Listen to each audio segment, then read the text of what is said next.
This is the Lew Rockwell Show. Recently, Libertarian Mark Carbonaro invited me on his show on KION in Monterey, California, and I thought you might like to hear it. Is the purpose of our education system to dumb kids down, make them docile, and turn them into obedient slaves of the state? Lew Rockwell from LewRockwell.com and the Mises Institute joins us now to talk about that. Good morning, Lew. Mark, good morning to you. So, what does public education accomplish for the most part? Does it prepare the next generation to be leaders of the free world and entrepreneurial wizards, or is it doing something else? Well, let's first of all remember in California, for example, it's the biggest industry in the state, by far, public education. So if we take, the amount of money, the quadrillion dollars that's spent on public schools, junior colleges, state universities, and then, of course, the UC system, it's just horrendous. So what is the purpose of public education? Well, I wouldn't say it's so much to dumb kids down as to make them, but you're right, to make them obedient to the government. If we look back at the founding of the American public school system in my own state, I'm sorry to say, of Massachusetts, where Horace Mann and his cohorts set up the first, propagandized and then set up the first public school system. They were very open about it. He said that he was basing it on the Prussian school system, the Prussian public schools, which did such a good job of providing obedient soldiers and obedient taxpayers for the King of Prussia. For the Kaiser, America right? ought to have such a thing here. Yeah.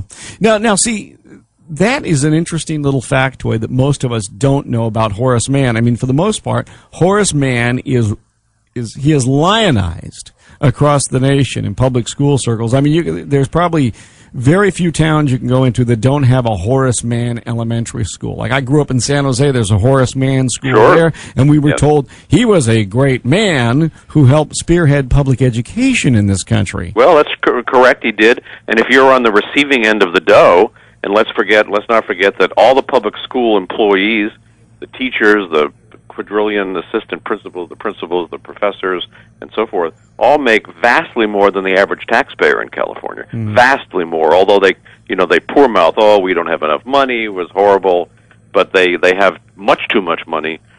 Just look at their vast palaces, look at all the new public schools that are being built, look at that horrendous thing in Los Angeles, the $532 million high school, with 4,000 students in it. Now, why would you want to have 4,000 students in a school? Who can monitor the kids? And in fact, these things are very dehumanizing. They don't so much want to dumb down kids. They want them to learn mathematics and science and so forth so they can go to work in the military-industrial complex. But they do want to make sure they never have an independent thought. They never have a critical thought. They're not ever taught logic. They're not taught about logical fallacies so they can look through the political promises and so forth. So it's and also if we look at the structure, the architecture of the public schools, all the new public schools being built everywhere in this country look like prisons. Either they have no windows or they have little slit windows, and there's a reason they look like prisons, of course, because the kids are forced to be there, are forced to sit in a chair all day while some teacher blah, blah, blahs in front of the classroom. This is the same method of education we had 2,000 years ago. How about an advance? But because it's been frozen by government, we don't have an advance. We have the same stuff. We need a radical revolution, and I think it's coming. Digital education, free education. I want to mention the Khan Academy, KHAN Academy.org. I beg your pardon. I hope it's not .com, but anyway, it's Khan Academy. You can look KHAN Academy. Look that up on Google. This is a man, a fabulous teacher who offers YouTube's, I tell you, the most astounding, interesting mathematical education from 1 + 1 = 2 all the way through calculus, all free, all amazing. You just look at any aspect. He has the whole thing on there. He's also now doing organic chemistry, physics, other subjects.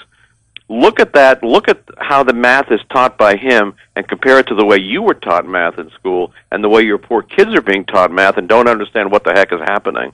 So this is the future. Things like the Khan Academy, other kinds of, the Mises Academy is offering courses too, and there's all kinds of free digital education or inexpensive digital education. Louisiana State University offers an entire undergraduate degree in any subject you want to take for $250 per 3 credit hours. Wow. And this is over the Internet. Over the Internet. It's an LSU degree, and you can get an entire undergraduate education for about $11,000. Lew, a couple things about this. You mentioned Los Angeles and this new school that cost nearly $600 million. I understand it was built on a toxic waste site, so that's one big problem with it.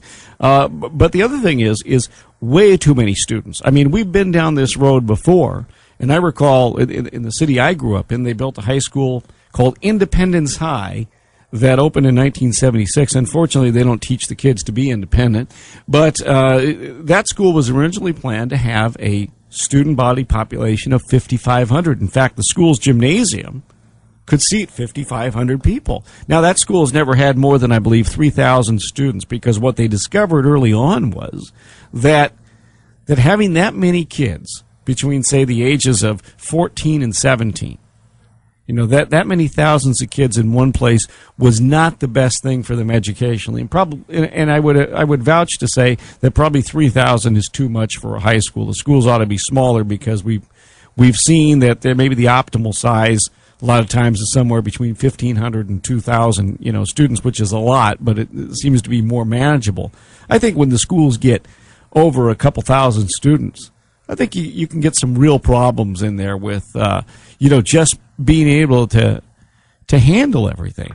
Mark, I'd like to argue that probably, and of course I'm not for any public schools, but I'd like to argue if you're going to have a public high school, 300 or 400 is actually the appropriate number.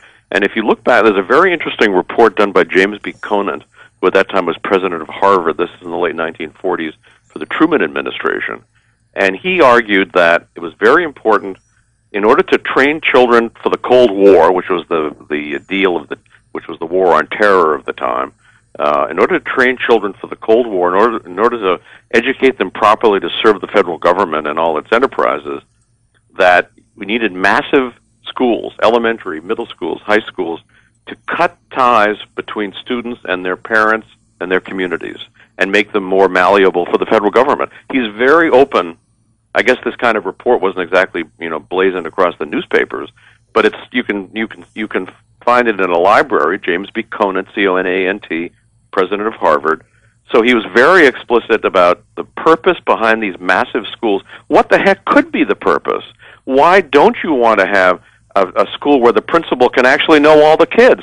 If there's some strange kid who's there, or the assistant principal, you don't have 89 assistant principals, but the one assistant principal notices there's a stranger on campus. The teachers actually know the kids. That's the way it was originally in this country, until this whole business began, really starting in the 1930s, but especially after World War II, these massive schools that are bad for children but good for the government. And of course, we know we need, what's good for the government is what happens. Yeah, and one of the interesting things about this is I know people who work in the public school system. I know dedicated teachers. I know folks that are principals and also superintendents, of smaller districts. And the feeling that I get from talking to them, in fact, there's one fellow I talk to on a regular basis. He is a superintendent of a small school district, and he's got a lot of libertarian instincts to him. But I get the feeling that in a lot of respects, their hands are tied. And this guy is trying to allow the least damage to be done as possible by the system to the kids. He can't do things the exact way he'd probably like to do them. He doesn't have that. No superintendent anymore has the kind of power that they might have had 40 or 50 years ago. Nor does a school board, because so much of what these people have to do is dictated by the kleptocrats in Congress and in the state legislature. But I think sometimes you'll have good people who will be involved in these systems, who are there trying to make sure that as little damage is done as possible. They're trying to limit the damage. There are very good people in the public schools. There are a lot of very good teachers, and I'm sure there are good administrators too, as you point out. But of course, their hands are tied. I mean, it's a little bit like, there are good people in the post office. There are good people in any government enterprise. But can they actually make things better? They can make things a little bit better. They can be diligent. They can be careful about, their job. But can they actually really change things from the inside? No, they can't. It requires, the only way we're going to change, for example, the public schools, is cut their money. We have to dramatically cut the amount of money that the public schools have to waste and do damage with. Lou, can you take a call? Are you okay to take a call here? Yes, sir. Okay, let's go to line 1. Good morning, caller. Good morning. This is Mike. Hey, Mike, how are you today? Good. I guess I'm a public school superintendent, and I understand that, we have problems, but don't think that the panacea of some other system is not going to avoid the same human problems that have been created for our system. One of the problems that I have, and I think I've been a pretty good administrator and parent and teacher in my career, is the interference of the federal government and governments in general in the work that I do. So don't believe that when you create this new system that you're not going to have the same forces that are going to put the adult needs above kid needs in all of these things and not have the same kinds of conclusions turn out. And I do believe you're correct. I believe in the digital.